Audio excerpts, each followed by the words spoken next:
La Bible en un an, la 203e journée, le livre d'Ésaïe, chapitre 48, verset 12, au chapitre 50, verset 11, le livre des psaumes, chapitre 18, verset 1 à 20, le livre des proverbes, chapitre 19, verset 15 et 16, les actes des apôtres, chapitre 15, verset 1 à 35. Le livre d'Ésaïe, chapitre 48. Écoute-moi, Jacob, et toi, Israël, toi que j'ai appelé. Je suis toujours le même. C'est moi qui suis le premier, moi aussi qui suis le dernier. C'est ma propre main qui a fondé la terre, ma main droite qui a déployé le ciel. Il suffit que je les appelle et ils se présentent tous ensemble. Vous tous, rassemblez-vous et écoutez. Qui parmi eux a révélé cela? Celui que l'Éternel aime accomplira sa volonté contre Babylone, et son bras pèsera lourdement sur les Babyloniens. C'est moi qui ai parlé et qui l'ai appelé. Je l'ai fait venir et son entreprise réussira. Approchez-vous de moi et écoutez cela. Depuis le début, je n'ai pas parlé en secret. Au moment où cela se produira, je serai là. Et maintenant, le Seigneur, l'Éternel, m'a envoyé avec son esprit. Voici ce que dit l'Éternel, celui qui te rachète, le Saint d'Israël. Moi, l'Éternel, ton Dieu, je t'instruis pour ton bien, je te conduis sur le chemin à suivre. Si seulement tu étais attentif à mes commandements, ta paix serait pareille à un fleuve, et ta justice se propagerait comme les vagues de la mer. Ta descendance serait pareille au sable, tes rejetons seraient aussi nombreux que les grains de sable. Ton nom ne serait jamais effacé, jamais éliminé devant moi. Sortez de Babylone, fuyez du milieu des Babyloniens. D'une voix triomphante, révélez-le, annoncez-le, faites-le savoir jusqu'au bout de la terre. Dites, l'Éternel a racheté son serviteur Jacob. Ils n'auront pas soif dans le désert où il les conduira. Il fera jaillir pour eux l'eau du rocher, il fendra le rocher et l'eau coulera. Il n'y a pas de paix pour les méchants, dit l'Éternel. Le livre d'Ésaïe, chapitre 49. Écoutez-moi, peuple lointain, soyez attentifs. L'Éternel m'a appelé dès le ventre de ma mère. Il a mentionné mon nom dès avant ma naissance. Il a rendu ma bouche pareille à une épée tranchante. Il m'a couvert de l'ombre de sa main. Il a fait de moi une flèche aiguë. Il m'a caché dans son carquois. Il m'a dit, tu es mon serviteur, Israël. Par toi, je montrerai ma splendeur. Quant à moi, je disais, c'est pour rien que je me suis fatigué, c'est pour le vide, c'est en pure perte que j'ai épuisé mes forces. Pourtant, mon droit est auprès de l'Éternel, et ma récompense auprès de mon Dieu. Maintenant, l'Éternel parle, lui qui m'a formé dès le ventre de ma mère, pour que je sois son serviteur, pour que je ramène Jacob vers lui, pour qu'Israël soit rassemblé près de lui. J'ai de l'importance aux yeux de l'Éternel, et mon Dieu est ma force. Il dit, c'est trop peu que tu sois mon serviteur pour relever les tribus de Jacob et pour amener les restes d'Israël. J'ai été établi pour être la lumière des nations, pour apporter mon salut jusqu'aux extrémités de la terre. Voici ce que dit l'Éternel, le Saint d'Israël, celui qui le rachète, à l'homme qu'on méprise, qui fait horreur à la nation, à l'esclave des tyrans. À ta vue, des rois se lèveront, des princes se prosterneront à cause de l'Éternel, qui est fidèle, du Saint d'Israël qui t'a choisi. Voici ce que dit l'Éternel. Au moment favorable, je t'ai répondu, le jour du salut, je t'ai secouru. Je te protégerai et je t'établirai pour faire alliance avec le peuple, pour relever le pays et distribuer les héritages, aujourd'hui dévastés, pour dire aux prisonniers, sortez, et à ceux qui sont dans les ténèbres, montrez-vous. Ils trouveront leur nourriture sur les chemins et des pâturages sur tous les sommets. Ils n'auront plus faim, ils n'auront plus soif. La chaleur brûlante et le soleil ne les frapperont plus. En effet, celui qui a compassion d'eux sera leur guide, et il les conduira vers des sources d'eau. Je transformerai toutes mes montagnes en chemins, et mes routes seront refaites. Les voici, ils viennent de loin, les uns du nord, les autres de l'ouest, d'autres encore du pays de Sinim. Ciel, réjouis-toi, terre, crie d'allégresse, montagne, éclatez en cris de joie. En effet, l'Éternel console son peuple, il a compassion des plus humbles de ses membres. Sion disait, l'Éternel m'a abandonné, le Seigneur m'a oublié. Une femme oublie-t-elle l'enfant qu'elle allait? N'a-t-elle pas compassion du fils qui est sorti de son ventre? Même si elle l'oubliait, moi, je ne t'oublierai jamais. Vois, je t'ai gravé sur mes mains. Tes murailles sont constamment devant moi. Tes fils accourent, tandis que ceux qui t'avaient détruite et dévastée partent de chez toi. Lève les yeux et regarde tout autour. Tous, ils se rassemblent, ils viennent vers toi. Aussi vrai que je suis vivant, déclare l'Éternel, tu les enfileras tous comme des bijoux, tu t'en pareras à la manière d'une fiancée. Oui, dans tes places dévastées et désertes, dans ton pays ruiné, tes habitants seront désormais à l'étroit, et ceux qui te dévoraient s'éloigneront. Ils te répéteront, ces fils dont tu avais été privé, l'espace est trop étroit pour moi. Fais-moi de la place pour que je puisse m'installer. Et tu diras dans ton cœur, qui m'a donné ces fils? J'étais privé d'enfants, j'étais stérile. J'étais en exil, mise à l'écart. Qui les a élevés? J'étais restée seule. Ceux-ci, où étaient-ils?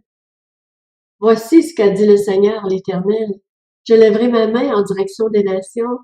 Je dresserai mon étendard pour les peuples, et ils amèneront tes fils en les tenant dans les bras. Ils porteront tes filles sur leurs épaules. Des rois seront tes pères adoptifs, et leurs princesses tes nourrices. Ils se prosterneront devant toi, le visage contre terre, et lécheront la poussière de tes pieds. Ainsi tu reconnaîtras que je suis l'Éternel, et que ceux qui comptent sur moi ne seront pas couverts de honte. Arrachera-t-on à un homme fort sa capture? Les prisonniers justes s'échapperont-ils? Voici ce que dit l'Éternel. Les prisonniers de l'homme fort lui seront arrachés, et la capture de l'homme violent s'échappera. J'accuserai moi-même tes accusateurs, et je sauverai moi-même tes fils. Je ferai manger leur propre chair à tes oppresseurs. Ils s'enivreront avec leur propre sang, comme si c'était du vin nouveau, et tous reconnaîtront que je suis l'Éternel, ton Sauveur, celui qui te rachète, le Dieu puissant de Jacob. Le livre d'Ésaïe, chapitre 50. Voici ce que dit l'Éternel. Où est la lettre de divorce par laquelle j'ai renvoyé votre mère? Ou bien, auquel de mes créanciers vous ai-je vendu? C'est à cause de vos fautes que vous avez été vendus, et c'est à cause de vos transgressions que votre mère a été renvoyée. Je suis venu. Pourquoi n'y avait-il personne? J'ai appelé. Pourquoi personne n'a-t-il répondu? Mon bras serait-il trop court pour vous libérer? N'ai-je pas assez de force pour vous délivrer? Par une simple menace, je mets la mer à sec, je change les fleuves en désert. Faute d'eau, leurs poissons crèvent de soif et pourrissent. J'habille le ciel d'obscurité et je lui donne un sac en guise de couverture. Le Seigneur, l'Éternel, m'a donné le langage des disciples pour que je sache soutenir par la parole celui qui est abattu. Il réveille, oui, matin après matin, il réveille mon oreille pour que j'écoute comme le font des disciples. Le Seigneur, l'Éternel, m'a ouvert l'oreille, et moi, je ne me suis pas rebellée, je n'ai pas reculé. J'ai présenté mon dos à ceux qui me frappaient, et mes joues à ceux qui m'arrachaient la barbe. Je n'ai pas caché mon visage aux insultes et aux crachats. Cependant, le Seigneur, l'Éternel, est venu à mon aide. Voilà pourquoi je ne me suis pas laissé atteindre par les insultes. Voilà pourquoi j'ai rendu mon visage dur comme une pierre. Et je sais que je ne serai pas couvert de honte. Celui qui me déclare juste est proche. Qui veut m'accuser? Comparaissons ensemble. Qui s'oppose à mon droit? Qu'il s'avance vers moi. C'est le Seigneur, l'Éternel, qui viendra à mon aide. Qui me condamnera? Ils tomberont tous en lambeaux comme un habit, dévorés par la teigne. Qui parmi vous craint l'Éternel et écoute son serviteur? Si quelqu'un marche dans l'obscurité et manque de lumière, qu'il place sa confiance dans le nom de l'Éternel et s'appuie sur son Dieu. Quant à vous tous qui allumez un feu et qui êtes armés de flèches incendiaires, allez dans la flamme de votre feu et au milieu des flèches que vous avez enflammées. C'est ma main qui vous réserve ce sort. Vous vous coucherez dans la souffrance. Le livre des Psaumes, chapitre 18. Au chef de chœur, du serviteur de l'Éternel, de David. Il adressa les paroles de ce chant à l'Éternel, après qu'il l'eut délivré de tous ses ennemis et de Saül. Il dit, Je t'aime, Éternel, ma force, Éternel, mon rocher, ma forteresse, mon libérateur, mon Dieu, mon rocher où je trouve un abri, mon bouclier, la force qui me sauve, mon rempart. Loué soit l'Éternel, je crie à lui et je suis délivré de mes ennemis. Les liens de la mort m'avaient enserré, et les torrents dévastateurs m'avaient épouvanté. Les liens du séjour des morts m'avaient entouré, les pièges de la mort m'avaient surpris. Dans ma détresse, j'ai fait appel à l'Éternel, j'ai crié à mon Dieu. De son palais, il a entendu ma voix. Mon cri est parvenu à ses oreilles. La terre a été ébranlée, elle a tremblé. Les fondements des montagnes ont vacillé. Ils ont été ébranlés parce qu'il était irrité. Une fumée s'élevait de ses narines, et un feu dévorant sortait de sa bouche, avec des charbons embrasés. Il a incliné le ciel, et il est descendu, une épaisse nuée sous ses pieds. Il était monté sur un chérubin, et il volait. Il planait sur les ailes du vent. Il faisait des ténèbres sa retraite. Sa tente autour de lui, c'étaient des eaux obscures, de sombres nuages. Une lumière éclatante le précédait, d'où provenaient ces nuées, de la grêle et des charbons de feu. L'Éternel a tonné dans le ciel, le Très-Haut a fait retentir sa voix avec la grêle et les charbons de feu. Il a lancé ses flèches et dispersé mes ennemis, il a multiplié les éclairs et les a mis en déroute. Le fond des océans est apparu, les fondements du monde ont été découverts à ta menace, Éternel, au souffle de tes narines. Il est intervenu d'en haut, il m'a pris, il m'a retiré des grandes eaux, il m'a délivré de mon adversaire puissant, de mes ennemis qui étaient plus forts que moi. Il m'avait surpris lorsque j'étais dans la détresse, mais l'Éternel a été mon appui. Il m'a mis au large, il m'a sauvé, parce qu'il m'aime. Le livre des Proverbes, chapitre 19. La paresse fait tomber dans un profond sommeil, et l'homme nonchalant connaîtra la fin. Celui qui garde le commandement se garde lui-même. Celui qui ne veille pas sur sa conduite mourra. Actes des apôtres, chapitre 15. Quelques hommes venus de Judée enseignaient les frères en disant « Si vous n'êtes pas circoncis selon la coutume de Moïse, vous ne pouvez pas être sauvés. » Paul et Barnabas eurent un vif débat et une vive discussion avec eux. Les frères décidèrent alors que Paul, Barnabas et quelques-uns d'entre eux monteraient à Jérusalem vers les apôtres et les anciens pour traiter cette question. Envoyés donc par l'Église, ils traversèrent la Phénicie et la Samarie en racontant la conversion des non-juifs, et ils causèrent une grande joie à tous les frères et sœurs. Arrivés à Jérusalem, ils furent accueillis par l'Église, les apôtres et les anciens, et ils rapportèrent tout ce que Dieu avait fait avec eux. Alors quelques croyants, issus du parti des pharisiens, se levèrent en disant qu'il fallait circoncire les non-juifs et leur ordonner de respecter la loi de Moïse. Les apôtres et les anciens se réunirent pour examiner cette question. Il y eut une longue discussion. Pierre se leva alors et leur dit « Mes frères, vous savez que dès les premiers jours, Dieu a fait un choix parmi nous. Il a décidé que les non-juifs entendraient par ma bouche la parole de l'Évangile et croiraient. Et Dieu, qui connaît les cœurs, leur a rendu témoignage en leur donnant le Saint-Esprit comme à nous. Il n'a fait aucune différence entre eux et nous, puisqu'il a purifié leur cœur par la foi. Maintenant donc, pourquoi provoquer Dieu en imposant aux disciples des exigences que ni nos ancêtres, ni nous n'avons été capables de remplir? Nous croyons au contraire que c'est par la grâce du Seigneur Jésus que nous sommes sauvés, tout comme eux. Toute l'assemblée garda le silence et l'on écouta Barnabas et Paul raconter tous les signes miraculeux et les prodiges que Dieu avait accomplis par leur intermédiaire au milieu des non-juifs.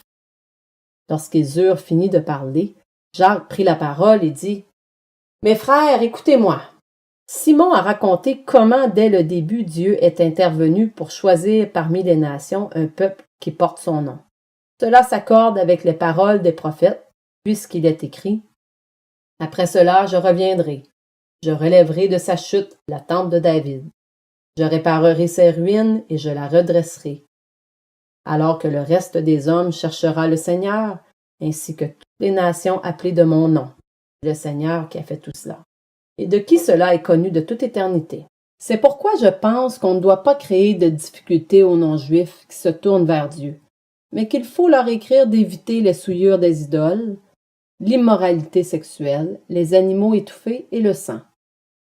En effet, depuis bien des générations, dans chaque ville, des hommes prêchent la loi de Moïse, puisqu'on la lit chaque sabbat dans les synagogues. Alors il parut bon aux apôtres et aux anciens, ainsi qu'à toute l'Église, de choisir parmi eux Jude, appelé Barsabas, et Silas, des hommes estimés parmi les frères, et de les envoyer à Antioche avec Paul et Barnabas. Ils les chargèrent du message que voici.